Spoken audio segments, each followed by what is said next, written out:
Hey, what is going on here?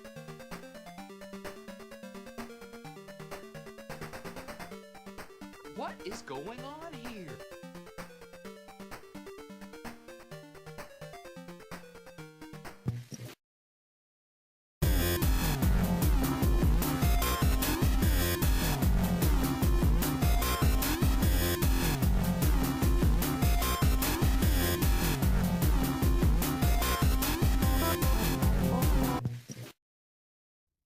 Anytime you take something that's completely beloved and slap a fresh coat of paint on it and up the ante, you're going to have both sides, lovers and haters of it.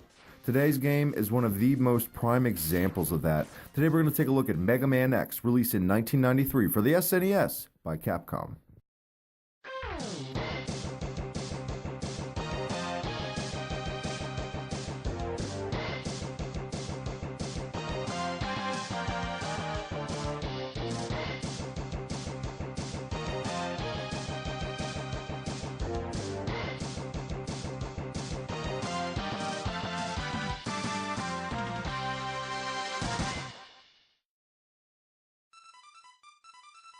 Now, after about 150 sequels to the X series, Mega Man X is pretty much like the original Mega Man game, but with a little bit bigger sprites and a few new gameplay mechanics. If you're not sure of what the Mega Man X game was like on the NES, I don't even know why you clicked the video, honestly. I don't even know why you're into gaming. Mega Man is one of the greatest game series of all time, and you desperately need help if you've never heard of Mega Man.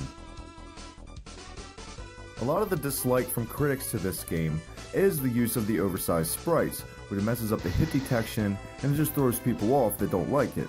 They don't like other aspects of the game, like the new slide move and other things that are just kind of nitpicky. I, for one, love the X games. There's very rarely a Mega Man game I'm not fond of. Mega Man Legends.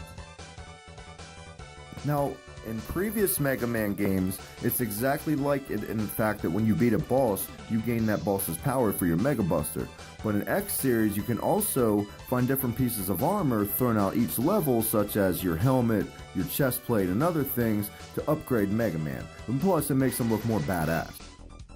I don't really care about the story in a lot of old school games, and on definitely the Mega Man games, the story really doesn't matter. It's all about the action. But the X series did try to shake things up in the universe of Mega Man by setting the game 100 years in the future after the events of the original Mega Man series. An archaeologist discovers the ruins of Dr. Light's lab and uncovers a much-needed hero at the time as the world is overrun by 8 Maverick robots. I don't know if that's a Top Gun reference or what, but Maverick robots, it's kinda lame, but whatever. Another of the many changes to Mega Man X is instead of simply calling the bosses on each level Heat Man, Dust Man, Skull Man, you're given actual names for the characters, like Launch Octopus, which is admittedly lame, Chill Penguin, also lame, but some badass names like Boomer Kawanger and Storm Eagle. Storm Eagle is one of my all-time favorite game sprites. So in reality, this is a good game. To be nitpicky and not like the X series, I don't know. I know, like, it's not as challenging as the original series, but there's definitely a lot of challenge here. So there you have it, first Mega Man game I've ever reviewed, and one of my all-time favorite Mega Man games, let alone video games of all time. One of the first Super Nintendo carts I ever owned, and one of my favorite. It's Mega Man X for the Super Nintendo. Check it out on Hibiki QUICKIE next time. We're going to take a look at the Sega Game Gear.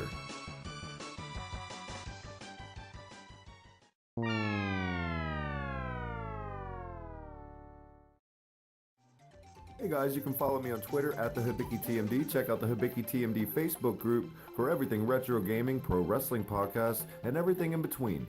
Thanks for watching another video, and thanks for stopping by on HibikiTMD.